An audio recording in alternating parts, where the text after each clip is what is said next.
तुम्हाला आत्ता काय येतंय त्याच्या भरोश्यावर तुम्ही 10 वर्ष टिकू शकणार नाही, एवढं नक्की आहे. जर तुम्ही त्याच्या भरोश्यावर थांबला तर तुमचा जॉब डेफिनेटली AI आणि मशीन लर्निंगमुळे कमॉडिटाईज होईल. आणि शेवटी जे आपल्याकडचे युवक आहेत त्यांनी सुद्धा पॉलिटिक्समध्ये पार्टिसिपेट करून काय करणं असेल तर बघावं.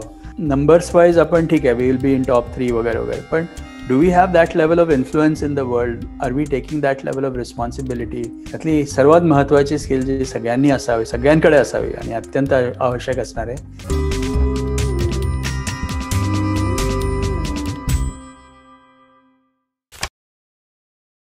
सो आपण गेल्या दशकाचा आढावा घेतला आणि असं दिसतंय की गेली दशक फक्त झलक आहे आणि पुढच्या दशकात खऱ्या अर्थाने टेक्नॉलॉजी आपले रंग दाखवणार आहे. तर म्हणूनच मला हे विचारायचं आहे की सगळ्या आयटी क्षेत्रातल्या तरुणांच्या मनात एक बेसिक प्रश्न आहे की हे जे काही AI ML याची सगळी चर्चा खूप आहे, आता फक्त चर्चा झाली, येणाऱ्या डिकेडमध्ये ते आमचे जॉब्सच घालवतील. तर याच्याबद्दल तुमचं काय म्हणणं आहे की will engineers be replace by AI आणि त्यासाठी आजच्या तरुणाईनं काय केलं पाहिजे पुढच्या दशकात? असं आहे, जे काम मशीन करू शकेल ना ते डेफिनेटली मशीन करणार आहे आणि they will replace jobs. That is the reality. पण हे मशीन्स कोण बनवणार? शेवटी ते आपणच बनवणार. त्यामुळे ते बनवायला लागणारी लोक तर ती लागणारच. पण ह्याच्यामुळे कसं होत आहे ना, एक पोलरायझेशन म्हणतो तशा प्रकारचा भाग होणार आहे. एका बाजूला असणार आहे ते सोफिस्टिकेटेड प्रोग्रामर्स जे असे टूल्स बनवतील ज्याच्यानी मंडेन कामं किंवा जे नॉट सो सोफिस्टिकेटेड प्रोग्रामर्स आहेत त्यांची जॉब्स आपण ऑटोमेट करू शकू असं काम करणारी लोक हाय एंड कामं करणारी असतील आणि त्यांना प्रीमियम वगैरे मिळेल आणि ते लोक त्यांची जॉब्स जाणार नाहीत, कारण ते सतत नवीन गोष्टी काढून बाकीच्या ऑटोमेशन, बाकीच्या टेक्नॉलॉजी, मशीन लर्निंग कशी वापरायची ह्याच्याबद्दल विचार करत असतील आणि ते सगळीकडे टाकत असतील. तर जे प्रोग्रामर म्हणून सर्व्हाइव्ह व्हायचं आहे त्यांना जास्तीत जास्त मेहनत करून करंट राहणं किंवा ह्या सगळ्या मशीन लर्निंग, नवीन लँग्वेजेस, नवीन गोष्टी ज्या होत आहेत त्याच्यावरती करंट राहून काम करत राहणं हे अत्यंत आवश्यक होणार आहे. जर तुम्हाला प्रोग्रामर म्हणून 10 वर्ष काम करायचं असेल पुढचे 10 वर्ष, तर जस्ट तुम्हाला आत्ता काय येतंय त्याच्या भरोश्यावर तुम्ही 10 वर्ष टिकू शकणार नाही, एवढं नक्की आहे. जर तुम्ही त्याच्या भरोश्यावर थांबला तर तुमचा जॉब डेफिनेटली AI आणि मशीन लर्निंगमुळे कमॉडिटाईज होईल. पण त्याच्याऐवजी जर शिकत राहिला आणि नवीन गोष्टी करत राहिला तर तुम्हीच हे सगळं काम लोकांवर करणार आहे. हा पण एक त्याच्यातला फरक. आणि फक्त प्रोग्रामरच नाही, हे ऑटोमेशन जे प्रत्येक जॉब इंडस्ट्रीमध्ये येणार आहे. म्हणजे you can name an industry and every industry will have an impact of machine learning and AI. So the reality is ki yes, it is tricky. A lot of jobs will get commoditized. However, we'll have to find new ways to create new jobs. That is for sure. जर आपली मंडीन कामं ह्याच्यातनं झाले तर आपण जास्ती sophisticated काही कामं करू शकू का, हा विचार करण्यासारखा आहे. Maybe so that's something to think about. आणि ह्याच्यासाठी सर्वांनी म्हणजे they have to keep thinking about काय करू शकतात आणि त्यांना कंटिन्युअस लर्निंग किंवा कंटिन्युअसली शिकणं हे खूपच महत्त्वाचं राहणार आहे. आणि ह्याच्यासाठी नवीन टूल्स आणि आपण म्हटल्याप्रमाणे एज्युकेशन आणि या सगळ्या गोष्टींवरती पण टेक्नॉलॉजीचा इतका परिणाम होतोय की प्रत्येक इंडिव्हिज्युअलला जे लागेल ते टेक्नॉलॉजी ऑनलाईन अवेलेबल आहे already.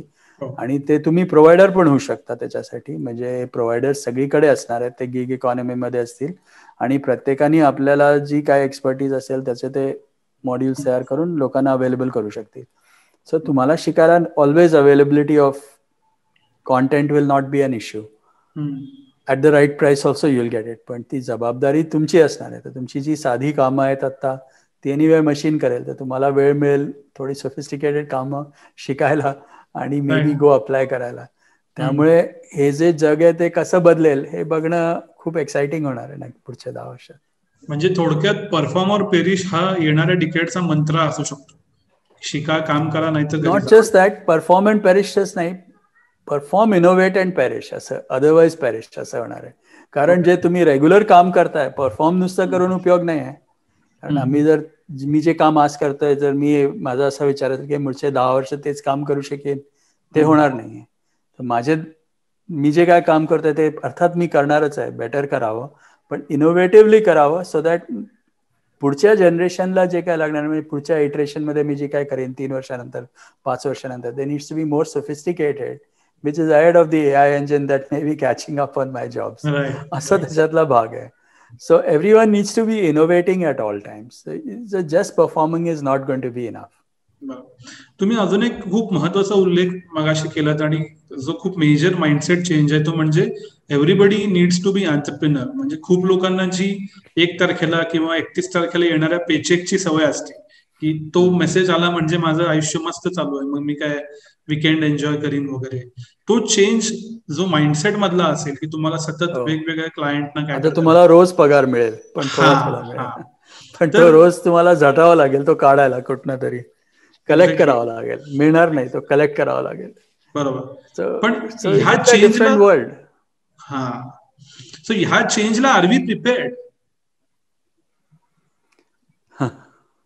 I think it's a hard question, right? म्हणजे not everybody is prepared, but in many cases असं आहे की लोकांना जर चॉईस नसला तर ते खूप लवकर प्रिपेअर होतात. हे आपण मागच्या 8 महिन्यामध्ये आपल्याला सहज लक्षात आलेलं आहे की पूर्वी आपण ऑनलाईन करायला तयार असो नसो, आता काही चॉईस नाही आहे, त्यामुळे लोक इझिली भेटतात. एज्युकेशन ऑनलाईन झालेलं आहे, बऱ्याच गोष्टी ऑनलाईन झालेल्या आहेत, आपण ऑनलाईन शॉपिंगचं प्रमाण वाढलेलं आहे. जेव्हा गरज असते तेव्हा लोक करतात. आय थिंक हे जे आहे हे डेफिनेटली होणार आहे. त्यामुळे I would like to encourage people to be aware. How do you stay current? How do you learn how to collect money, make money, cash flow? हे ते सगळं प्रत्येकाने एंटरप्रेन्योर, प्रत्येकाने उद्योजक होणं आवश्यक होणार आहे आणि ऍटलीस्ट तो माइंडसेट असणं तर अत्यंत आवश्यक आहे. आपण प्रिपेअर्डनेस बद्दल बोललो, या निमित्तानं मला अजून एका सिरियस मुद्द्याकडे तुमचं लक्ष वेधायचं आहे. ते म्हणजे इंडिव्हिज्युअल लेवलला आपण खूप बोलतो आहोतच, पण ज्या गतीनं AI ML यंत्रणा टेक ओव्हर करते, सोशल मीडिया असेल, इतर गोष्टी असेल, तर आपली जी पॉलिसीज आहेत, आपली जी धोरणं आहेत, आपलं जे एकूणच जग चालतं, भारत म्हणून are we prepared to take on all that changes? म्हणजे उद्या AI न काहीतरी गडबड झाली तर त्याला सामोरं कसं जायचं, तर अशा प्रश्नांबद्दल नव्या जगाच्या कसे सामोरे जाणार आहोत? हा पण एक कठीण प्रश्न आहे. इट्स नॉट क्लिअर राईट नाव. अर्थात आपल्याकडचे सुद्धा ऑफिशियल्स किंवा जे मंत्री किंवा लेजिस्लेटर्स आहेत ज्यांनी याच्यावर विचार करायचा, ते पण आता मला वाटतं बऱ्यापैकी अवेअर झालेले आहेत. त्यामुळे I am hopeful that they are thinking about these problems. आणि शेवटी जे आपल्याकडचे युवक आहेत त्यांनी सुद्धा पुढाकार घेऊन हे पॉईंट्स जरा त्यांच्या लेजिस्लेटर्सला कळवावेत आणि कसं करावे, आणि स्वतः सुद्धा मे बी पॉलिटिक्समध्ये पार्टिसिपेट करून काय करणं असेल तर बघावं. कारण हे जे नाही, पण हे सर्व जगातच हे प्रॉब्लेम्स नवीन आहेत. म्हणजे असं काही कुठल्या बाकीच्या देशांमध्ये त्यांना माहिती आहे कसं सॉल्व्ह करायचं असंही पण नाही आहे. आपण आता Bharat, we are considered the top 5 economies in the world right now, आणि soon we may be in the top 3 economies of the world. So आता हे जे सगळे आपण 20 वर्षापूर्वी 30 वर्षापूर्वी बाहेरचे लोक काय करतायत तसं आपण करू शकत होतो, असा विचार करणं आपण सोडून जगाने काय करावं हे आपण सांगावं, असा जर विचार आपल्याला करायचा असेल तर या विषयांवरती आपण जास्ती खोल अभ्यास करून किंवा काही ग्रुप्सने तरी अभ्यास करून कसं करावं, डिस्कशन या सगळं करणं अत्यंत आवश्यक होणार आहे. आणि I think it is exciting next 10 years. याच्याबरोबरच एक प्रश्न कायम असा विचारला जातो की भारतात इंडिया आणि भारत असे 2 तुकडे आहेत. एक इंडिया आहे जो ग्रो करतोय, गिग इकॉनॉमी वापरतोय, टेक वापरतोय आणि असं इट्स लाईक फ्लरिशिंग, आणि दुसऱ्या बाजूला भारत आहे की ज्यानं कोविडच्या कालावधीमध्ये इंटरनेट नव्हतं, रेंज पोहोचत नव्हती, दे वर thrown out of education system वगैरे वगैरे. तर ही जी डिजिटल डिवाइड आहे ही गेल्या 10 वर्षात भरत आली का, आणि येणाऱ्या 10 वर्षात will that be breached to much extent? या ऍक्च्युली ना आपल्याकडे 2 भाग नाही आहेत, भारत आणि हे ठीक आहे, ऍक्च्युली 3 भाग आहेत आपल्याकडे. आपलं जर तुम्ही भारताचा डेमोग्राफिक्स बघितला ना तर जवळपास 13% लोक, 13 ते 15% लोक एलिट क्लासमध्ये धरू आपण.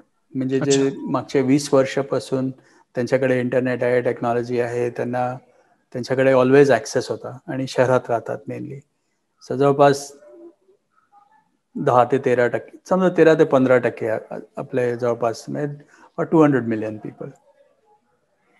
त्याच्यानंतर 50% जे लोक आहेत, 750 मिलियन म्हणून 75 कोटी लोक, they are all aspiring Indians. Okay. So they start to now make a decent amount of money. They all have mobile phones now. They have bank accounts. They have everything that you would think an aspiring Indian needs. They have not had this 5 years back. This is all in the last 5 years. And they are getting used to all of these things and are starting to get confident की आता या सगळ्या गोष्टींमध्ये माझा काहीतरी फायदा होणार आहे आणि मी ॲस्पायरिंग मोडमध्ये आहे. आणि पोटेन्शियली त्यांच्याकरता हा जो पॉझिटिव्ह सायकल आहे हा सुरू होण्याचे चान्सेस बेटर आहेत. कारण आता त्यांच्याकडे मोबाईल फोन आहे, त्याच्यावरती ते शिकतात. त्यांना काहीतरी नवीन शिकायचं आहे, ते यूट्यूब वाचतात किंवा जे काय करतात, त्यांना नवीन काहीतरी सापडतं ते करतात. इनोव्हेशन चालू आहेत. त्यांच्या मुलांना त्यांना शिकवणं महत्त्वाचं वाटतं. त्यांच्या मुलांकडे सेलफोन आहेत आज. त्यांच्या मुलांकडे सेलफोन असल्यामुळे त्यांना ते लोक आपलं काहीतरी खेळत असतील किंवा काय करतील. त्यामुळे सगळ्यांचे जे हा जो मधला ग्रुप आहे ना, म्हणजे मी म्हणतो जवळपास 50% पॉप्युलेशन आपली, तर हे दोन मिळून झाले 65%. उरलेले जे 35% आहेत त्यांची परिस्थिती बऱ्यापैकी वाईट आहे.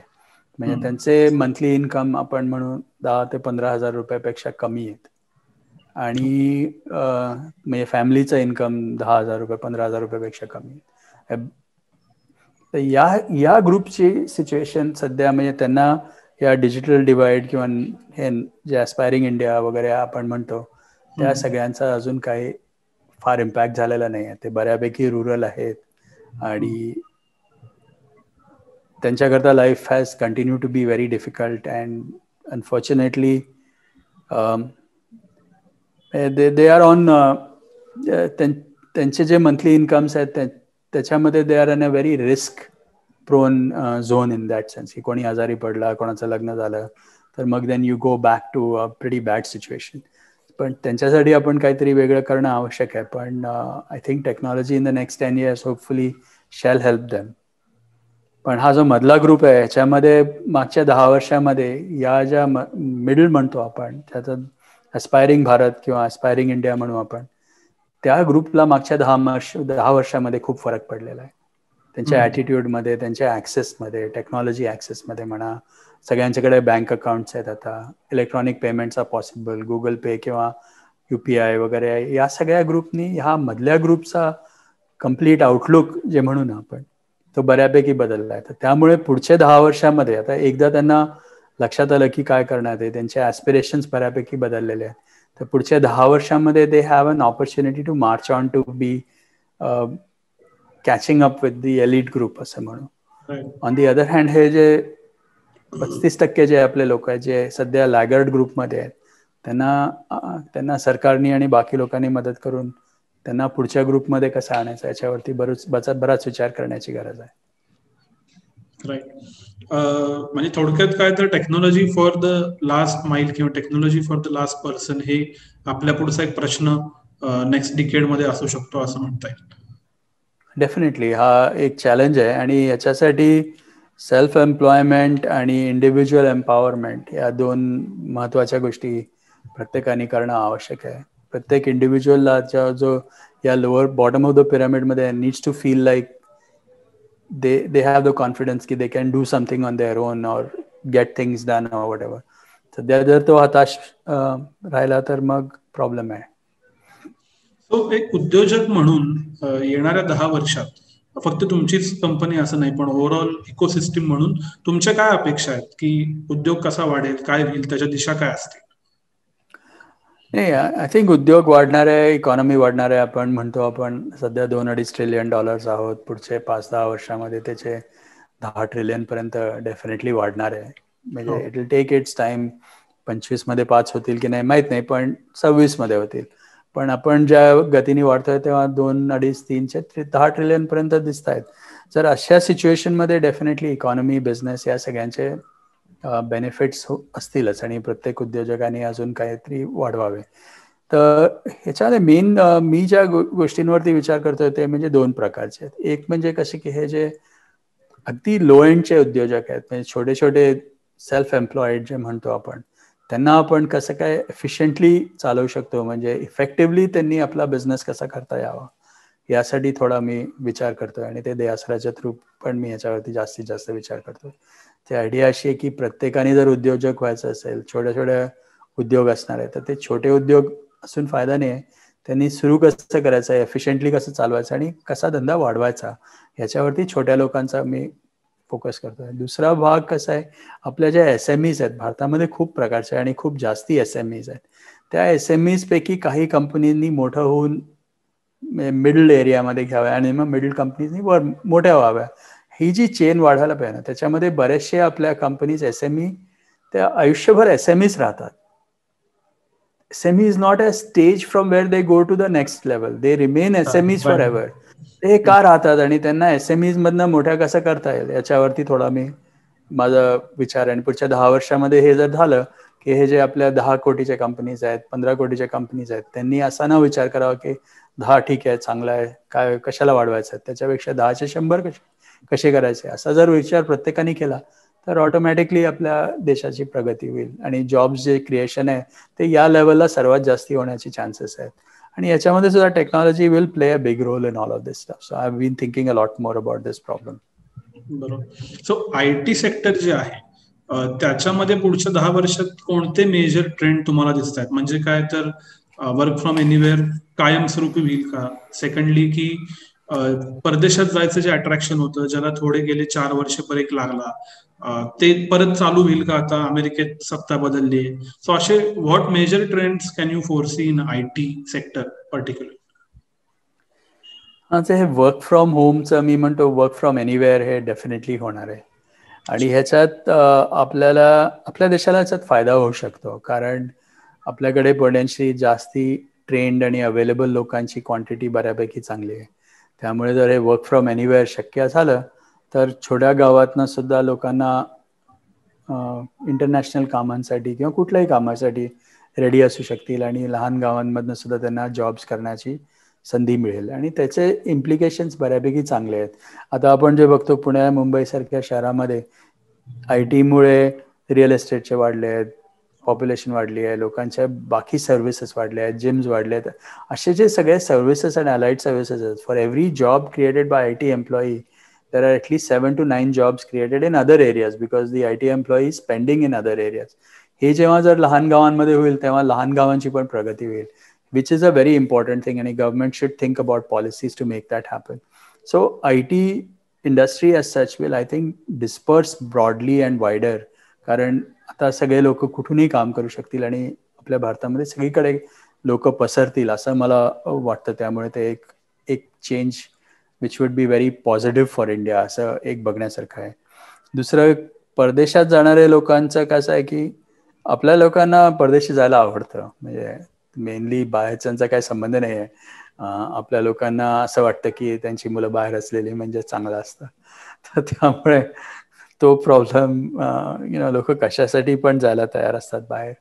त्यामुळे हा प्रॉब्लेम हा आपला इंटरनल प्रॉब्लेम आहे, हा सोशल प्रॉब्लेम आहे. सॉल्व्ह होईल का मला नाही वाटत पुढच्या 10 वर्षात होईल, पण त्याच्यानंतरच्या 10 वर्षात तरी व्हावा असं मला वाटतं. ओके. पण एक इंटरेस्टिंग गोष्ट तुम्ही सांगितली ती म्हणजे छोट्या शहरात ज्या IT कंपन्या येऊ शकतात.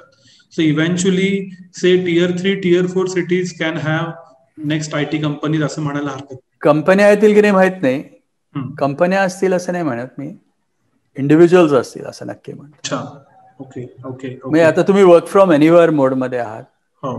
तर तुम्ही कुठेही असू शकता. तुम्ही मेन तुमचं रेसिडेन्स आणि place of work will be your hometown. You may or may not be working for a company that is headquartered there. The Right. company may be headquartered in San Jose or in Pune. And you are working in Nashik or Aurangabad or even a smaller town. अशी जी situation होऊ शकते, पण तुम्ही earning local Aurangabad मध्ये करताय आणि spending Aurangabad मध्ये करताय. त्याचे जे इम्प्लिकेशन्स आहेत ते चांगले आहेत. बरोबर. अजून एक चेंज दिसतोय या गेल्या 2 वर्षात, विशेषतः गेल्या वर्षभरात, की कोडिंग शिवाय पर्याय नाही. अगदी 6-7 वर्षाचा मुलगा असेल तरी त्यानं कोडिंग केलं पाहिजे. काही पॉलिसीज अशा येत आहेत की 7वी-8वी पासून कोडिंग शिकलं पाहिजे. तर खरंच हे कोडिंगचं प्रेशर योग्य आहे का, आणि भविष्यात प्रत्येक मुलगाच कोडर होणार का अजून 10 वर्षात जो पासआउट होईल तो? ऍक्च्युली हे थोडंसं एक्झॅजरेशन चाललेलं आहे सध्या. म्हणजे थोडं अनालिटिकल थिंकिंग किंवा क्रिएटिव्ह किंवा हँड्स ऑन वर्क करणं हे it's always a good thing. To some extent लहान मुलांना कोडिंग म्हणजे कसं की हँड्स ऑन करणं एक शक्य आहे आज. बाकीचे लोक आपल्याकडे इलेक्ट्रिकल किंवा मेकॅनिकल किंवा फिटर वगैरे कामं करायला तयार नसतात, पण तीच मुलं एखाद्या वेळेस कोडिंग करायला तयार असतात. त्यामुळे in a way it's not a bad thing that they are doing something with their hand. पण प्रत्येकाने म्हणजे थोडं आपण आपल्याकडे पेरेंट्स थोडे जरा त्यांना असं वाटतं की सगळं काही आपण जे करू शकलो नाही ते आपल्या मुलांनी करावं. त्यामुळे थोडंफार ते प्रेशर प्रकार आपल्याकडे जरा जास्ती आहे. पण आय डोंट नो, म्हणजे it's a good idea that people learn coding. शाळेत वगैरे पण शिकवतील, पण हे किती पुश करावं याच्यावरती थोडी लिमिटच आहे. पण मग नव्या दशकात पुढे जाण्यासाठी कोणती स्किल्स असली पाहिजे व्यक्तीकडे? It's a good question. I've been thinking about it. There are 4 skills that I think सर्वांनी असावी किंवा शिकावी, किंवा स्पेशली कॉलेज स्टुडंट्समध्ये. त्यातली सर्वात महत्त्वाची स्किल जी सगळ्यांनी असावी, सगळ्यांकडे असावी आणि अत्यंत आवश्यक असणार आहे, इज कंटिन्युअस लर्निंग. आपण जे म्हणलो तेव्हा सगळ्या गोष्टी सारख्या चेंज होणार आहेत. माझा जॉब ॲट रिस्क ऑलवेज असणार आहे. त्यामुळे जवळ मी मला कंटिन्युअसली शिकता आलं पाहिजे आणि ते मी शिकत राहावं, यासाठी मी शिकणं अत्यंत आवश्यक आहे. So that is the most important thing. Second important thing is collaboration. आता जे मोठे प्रोजेक्ट्स आता आपण बघितलं कोविडमध्ये सुद्धा, आता हे जे वॅक्सिन वगैरे झालं, it was a global effort. Lot of people were collaborating. So आपण सगळ्यांनी एकत्र कसं काम करावं, कसं करता येईल ह्याच्यावरती काम करणं आणि शिकणं अत्यंत इम्पॉर्टंट आहे. आणि त्याच्यासाठी टूल्स, कुठले टूल्स वापरायचे पासून सगळ्या गोष्टी कशा काय कोलॅबरेट करता येईल ते इम्पॉर्टंट आहे. तिसरं म्हणजे मी म्हणतो ते म्हणजे कम्युनिकेशन. ओके. आणि कम्युनिकेशन बिकम्स व्हेरी क्रिटिकल, कारण आता we have lots of people, lot of noise. You have to be seen different, you have to be unique, so you have to be creative and communicative. If you can't be creative and communicative, then it will be very difficult for you to be visible. Or सगळ्यांनी self employed व्हायचं म्हणजे तुम्हाला प्रत्येकाने cells करावं लागणार आहे. तुम्ही जर कम्युनिकेट करायचं असेल तर कसं कम्युनिकेट करता ते महत्वाचं आहे. आणि शेवटी everyone needs to understand money and commerce, कारण you have to know how to manage cash flows. आणि तुमचा जो मंथली पे चेक जर गेला आणि तुम्हाला आठवड्यातून काही दिवसात पैसे मिळाले आणि काही दिवस नाही मिळाले, तर तुम्ही तुमचा कॅश फ्लो कसं काय मॅनेज कराल, हे जर तुम्ही शिकला नाही तर तुम्हाला म्हणजे life will be difficult in the future. वा, हे खरं तर काय 4 मंत्र आहेत असं म्हणायला हरकत नाही की जे प्रत्येकाला उपयोगाला येतील. मुलाखतीच्या शेवटी येताना आम्ही प्रत्येकाला हा प्रश्न विचारतोय आणि तुम्हालाही विचारणार आहे की 2030 साली 10 इयर्स डाऊन द लाईन तुम्हाला आयटी क्षेत्र, देश आपला, भारत किंवा जग, व्हॉट एव्हर तुम्ही ज्याला अटॅच्ड आहात, ते कसं बघायला आवडेल? कसं घडेल हा नंतरचा मुद्दा आहे, पण कसं तुम्हाला बघायला आवडेल? नाही, सो आपण डेफिनेटली भारतामध्ये we will become a leader for sure, but in terms of numbers. But I would like to see us being leaders in attitude and leadership from that point of view. म्हणजे आपण स्वतःनी बघावं आपण leader आहे, आपण जगातले जे leader आपण असल्यावरती आपली काहीतरी जगाकरता पण जबाबदारी असेल असा विचार करून आपण ग्लोबल लिडरशिप हा जो भाग आहे हा भारताने बघावा, अशी माझी अपेक्षा आहे किंवा इच्छा आहे असं म्हणू. कारण नंबर्स वाईज आपण ठीक आहे, we will be in top 3 वगैरे वगैरे, पण do we have that level of influence in the world? Are we taking that level of responsibility? या सगळ्या ज्या गोष्टी आहेत त्या महत्त्वाच्या आहेत. आणि ह्याच्याबरोबर जे काही 2-3 म्हणजे इम्पॉर्टंट गोष्टी आपण सुरू केलेल्या आहेत विचार करायला यावर्षी, पुढच्या 10 वर्षामध्ये जर त्याच्यावरती हेल्थ आणि क्लायमेट या 2 एरियाजमध्ये जर आपण पुढच्या 10 वर्षात अग्रेसिव्हली प्रगती केली नाही, तर त्याच्या पुढच्या दशकामध्ये आपली परिस्थिती खूपच वाईट होणार आहे. अच्छा. क्लायमेट चेंजचे जे काय प्रॉब्लेम्स आहेत ते आपण म्हणजे या 10 वर्षामध्ये ॲड्रेस करणं अत्यंत आवश्यक आहे. आपण ऑलरेडी लेट आहोत आणि ग्लोबल वॉर्मिंग म्हणा किंवा जे जे काय प्रॉब्लेम्स आहेत ते सगळे सॉल्व्ह करणं फारच महत्त्वाचं झालेलं आहे. त्यानंतर इंडिव्हिज्युअल लेवलमध्ये ना काय होणार आहे की सगळ्या ह्या चॅलेंजेस आणि या सगळ्यांमध्ये स्ट्रेस लेवल सगळ्यांचे वाढत जाणार आहेत. So I think we have to think a little broader about the individual and their lives and their aspirations and everything else, and think a little bit holistically about some of these things. So प्रत्येकाने हा विचार कसा करावा की मला मानसिक आणि शारीरिक आणि मानसिक पण हा जो टेन्शन आणि स्ट्रेस आहे हे पण मॅनेज करता यावं. त्यामुळे I would like to suggest, my wish would be to see that individuals are happier in 2030 than they are today in 2020. And this is a tall order because the circumstances are not going to be always in favor of doing that. The pressures are going to keep increasing, but I'd still like to see individuals starting to understand the importance of some of these things to become not just financially stable but मानसिकता wise पण also stability वाढली पाहिजे असं. तुम्हाला खूप लोक, विशेषतः उद्योजक, आयटीतली लोक आणि तरुण तुमच्याकडं एक आयडॉल म्हणून बघतात किंवा तुमच्याकडून प्रेरणा घेतात. सो आज जे युवा, जे आयटीतले लोक हा व्हिडिओ बघत असतील, नवीन वर्ष सुरू झालेलं असेल जेव्हा ते व्हिडिओ बघतील त्यावेळेला, तर त्यांना तुम्ही काय मेसेज द्याल at the end of this interview की या मेसेज बरोबर त्यांनी पुढच्या 10 वर्षाचा प्रवास करावा असं तुम्हाला? नाही, एक तर मी सगळ्यांना म्हणेन की हॅपी न्यू इयर, कारण आता आपलं 2021 सुरू होईल तोवर म्हणजे झालेलं असेल, त्यामुळे happy new year to all of you. आणि एक असं आहे की सगळ्यांना I think life is going to be tough but it's when the tough get going असं जे म्हणतो आपण, त्याच्याप्रमाणे आय थिंक प्रत्येकाने हताश न होता काय चाललं त्याचा विचार करून इंटेन्सली आणि पर्सिस्टंटली कीप मुव्हिंग हा जो भाव आपण म्हणतो तो त्याचा विचार करावा. आणि while the next 10 years will be tough, they will also have lot of opportunities. तर त्यामुळे you have to be at it असं मी सगळ्यांना सांगेन. सर, तुमचे खूप खूप आभार. तुम्ही एवढ्या बिझी शेड्यूल मधून आम्हाला वेळ दिलात आणि एक वेगळा अँगल, बिझनेस अँगलनं आम्हाला जग, भारत आणि आयटी समजून घेता आलं. गेल्या दशकाचा आढावा जर घेता आलाच, पण विशेषतः पुढच्या दशकात काय घडणार आहे आणि काय करायला हवं याचं एक प्रिसाईज, त्याला आपण म्हणतो की फुटप्रिंट किंवा प्रिसाईज डायरेक्शन तुमच्याशी बोलण्यामुळे आम्हाला मिळाली. सो थिंक बँक कडून आणि दशकवेध कडून तुमचे खूप खूप आभार. हॅपियर आणि लीडर अशा पुढच्या 10 वर्षात आपण होऊ अशा अपेक्षेसह आज इथंच थांबूया. धन्यवाद. थँक्यू. दशक वेधचे सर्व एपिसोड स्टोरीटेलवर ऐकण्यासाठी डिस्क्रिप्शनमधील लिंकवर क्लिक करा.